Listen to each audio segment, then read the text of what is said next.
तारीख होती 18 जून. वेळ होती सकाळी 10 ते पावणे 11च्या दरम्यान. वार होता गुरुवार. लोहगडावर तशी शनिवार रविवार सारखी फारशी वर्दळ नव्हती. तशीही लोहगडावर गर्दी तुरळकच असते. एक जोडी लोहगडावर फिरण्यासाठी आलेली होती. मुलीचं नाव होतं सिया गोयल आणि मुलाचं नाव होतं केतन अग्रवाल. केतन हा 25शीचा तर सिया अवघ्या 20 वर्षांची. दोघांचंही फेब्रुवारीत लग्न ठरलेलं होतं. येणाऱ्या नोव्हेंबरमध्ये जयपूरला त्यांचं डेस्टिनेशन वेडिंग होतं. त्यासाठी 2 खास विमानं बुक केलेली होती. लग्नासाठी काही कोटी रुपये मोजले होते. फेब्रुवारीपासूनच सिया आणि केतन एकमेकांना भेटत होते. एकमेकांना समजून घेण्याचा प्रयत्न करत होते. कधी डिनरला एकत्र जायचे तर कधी एकमेकांच्या घरी सुद्धा दिसायचे. तो दिवसही तसाच खास होता. 19 जूनला सियाचा वाढदिवस होता आणि तो खास करण्यासाठी केतननं कुठलीही कसर ठेवलेली नव्हती. केतन हा मुळातच ट्रेकर होता. अनेक गड किल्ले त्यानं धुंडाळले होते. विदेशात राहून शिक्षण पूर्ण केलेलं होतं. वडिलांचा पुण्यात मोठा उद्योग होता, तो आता केतन सांभाळत होता. सियाचा वाढदिवस साजरा करण्यासाठीच केतन आणि सिया लोहगडावर आले होते. सियाचं फोटो सेशन सुरू होतं. कधी सेल्फी घेत होती तर कधी केतन तिचे फोटो काढत होता. लोहगडावरच्या अशाच एका निर्मनुष्य ठिकाणी केतन सोबत सेल्फी घेण्यासाठी सिया त्याच्या जवळ आली आणि पुढच्या क्षणी तिनं केतनला धक्का दिला. केतन 400 फूट खोल दरीत पडला. त्याच्या जिवंत राहण्याची शक्यता अजिबात नव्हती. नंतर सियानं किल्ल्यावरच्या सुरक्षा रक्षकांकडे धाव घेतली. थोडं रडायचं आणि दुःखाचं नाटक केलं. होणारा नवरा पाय घसरून खाली दरीत पडल्याचं तिनं सुरक्षा रक्षकांना सांगितलं. मग सुरक्षा रक्षकांनी पुढचं काम केलं. केतनला जखमी अवस्थेत बाहेर काढण्यात आलं. हॉस्पिटलमध्ये डॉक्टरांनी त्याला मृत घोषित केलं. पोलिसांनीही अकस्मात मृत्यूचा गुन्हा नोंद केला. इथपर्यंत सगळं सियाला हवं तसं घडलेलं होतं. पण केतनच्या आई वडिलांना मात्र संशय आला. कारण लग्न जमल्यापासनं जे काही घडलेलं होतं तेच मुळात संशयास्पद होतं. केतन आणि सिया हे काही पहिल्यांदा लोहगडावर आलेले नव्हते. केतनच्या वडिलांचं नाव आहे विशाल अग्रवाल. पुणे पिंपरी चिंचवडमध्ये ते प्रतिष्ठित उद्योगपती आहेत. त्यांनी दिलेल्या माहितीनुसार 31 मे रोजीही केतन आणि सिया हे काही मित्रांसोबत लोहगडला आले होते. त्यांना जी काही मस्ती करायची ती केली आणि परत आले. जसेही ते परत आले तसं त्यांनी पुन्हा 14 तारखेला लोहगडला जाणार असल्याचं सांगितलं. केतननेच ते सांगितलं. आई वडिलांनी नेहमीप्रमाणे आत्ताच तर जाऊन आलात, पुन्हा कशाला जायचंय म्हणून विरोधही केला. सियानेच केतनवर लोहगडसाठी दबाव आणलेला होता. एवढंच नाही तर व्हिडिओ कॉल करून केतनच्या आईलाही सिया बोलली होती. शेवटी नवं लग्नाळू जोडपं आहे, किती विरोध करणार म्हणून आई वडिलांनी जायला परवानगी दिली. ठरल्याप्रमाणे सिया, केतन आणि सियाचा एक मित्र ज्याचं नाव होतं चेतन चौधरी, या चेतनचं पुणे मार्केट यार्डात दुकान होतं. सियानेच चेतनची ओळख बेस्ट फ्रेंड म्हणून करून दिली होती. केतनने त्यावर विश्वासही ठेवला होता. पण चेतन हा सियाचा फक्त फ्रेंड नव्हता तर बॉयफ्रेंड होता. गेल्या वर्षभरापासून दोघांमध्ये प्रेमसंबंध होते. केतन आता सिया आणि चेतनच्या प्रेमात अडथळा ठरत होता.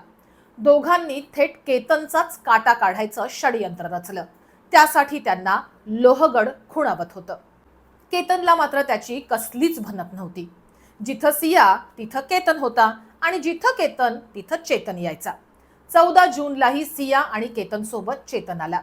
लोहगडावर तिघांनीही सैर केली. एका निर्मनुष्य ठिकाणी केतन उभा असतानाच चेतनने त्याला धक्का दिला. योगायोगानं केतन एका झाडावर जाऊन आदळला, पण खाली दरीत कोसळला नाही. चेतन आणि सियाला लक्षात आलं आपला डाव फसला.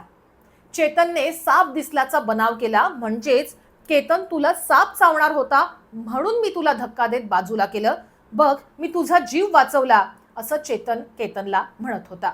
आणि सियानंही चेतनच्या हो मध्ये हो मिसळत सापाच्या संपूर्ण गोष्टीत चेतनची साथ दिली.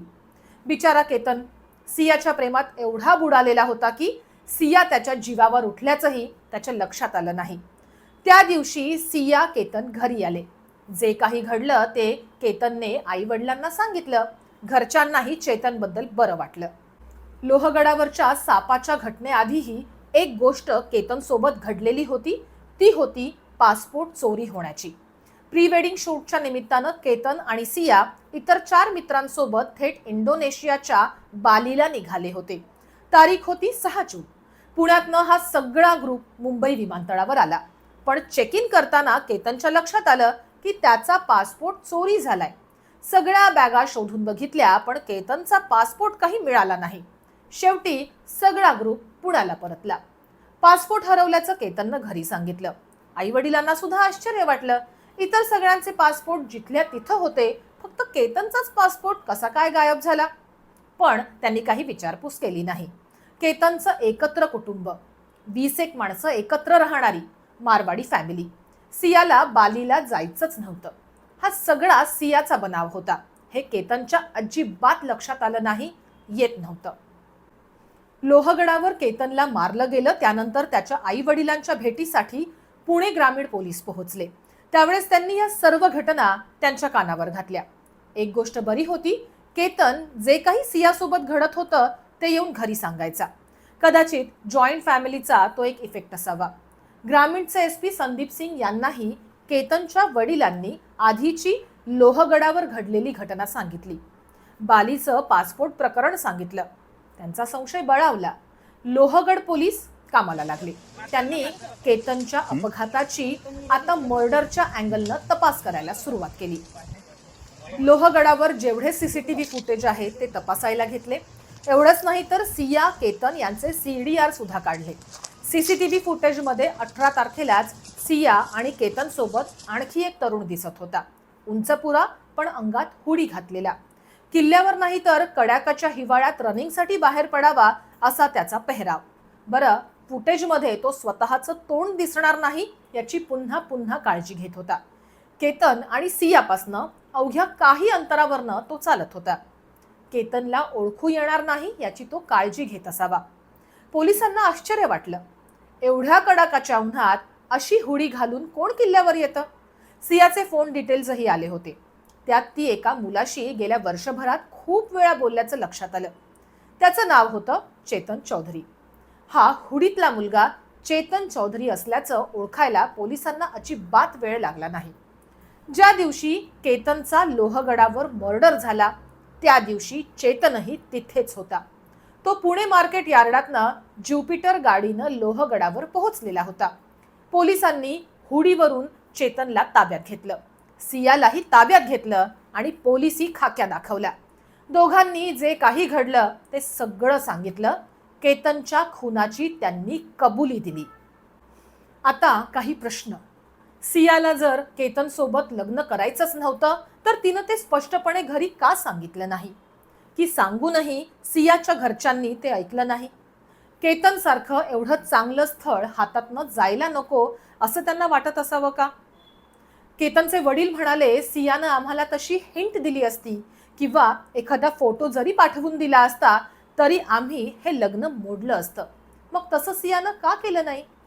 केतनच्या मर्डर नंतर सियानं इन्स्टावर एक स्टोरी पोस्ट केली होती. त्यात ती म्हणते, तू मला माझ्या वाढदिवसाच्या दिवशी सोडून गेलास. मी तुझ्यावर एवढं प्रेम केलं, तू असं का केलं? आणि शेवटी रेस्ट इन पीस म्हणायलाही सिया विसरली नाही. आपल्या होणाऱ्या नवऱ्याचा, ज्यानं तिचा वाढदिवस साजरा करण्यासाठी इन्स्टावर काउंटडाऊन लावून तयारी केली होती, त्याचा खून करताना सियाला काहीच कसं वाटलं नसेल? सिया अवघ्या 20 वर्षांची होती. पण केतनच्या आईच्या माहितीनुसार ती अल्कोहोल घ्यायची. केतनला हे लक्षात आलं नसेल का? चेतन चौधरी आणि सियाच्या वडिलांची मसाले आणि ग्रोसरीची दुकानं पुणे मार्केट यार्डात आहेत. तिथूनच दोघांचे प्रेमसंबंध जुळले. दोघांच्याही घरच्यांना याचा अंदाज का आला नसावा? बरं, सिया ही अवघ्या 20 वर्षांची होती, तशी ती बालिक आहे. पण खरोखरच आताच्या काळानुसार तिचं एवढ्या कमी वयात लग्न व्हायला पाहिजे? लग्न जुळवताना नेमकं काय पाहायला पाहिजे होतं? सियाची काळी बाजू केतनच्या घरच्यांना किंवा तिच्या घरच्यांना का दिसली नाही? यात जेवढी सिया दोषी आहे तेवढेच दोषी तिचे आई वडीलही आहेत का? एका मर्डरनं कित्येक प्रश्न निर्माण केलेत. सियाला केतनशी लग्न करायचं नव्हतं तर तसं तिनं केतनला सांगण्याचा प्रयत्न केला असेल का? केल्यानंतरही सियाला जिंकण्यासाठी केतन सगळी खटाटोप करत होता का? आता केतनला हटवण्याशिवाय चेतन सोबत काहीच होऊ शकत नाही असं सियाला वाटलं असावं का? माहिती नाही. तुम्ही उत्तर देऊ शकता, प्रश्नही विचारू शकता.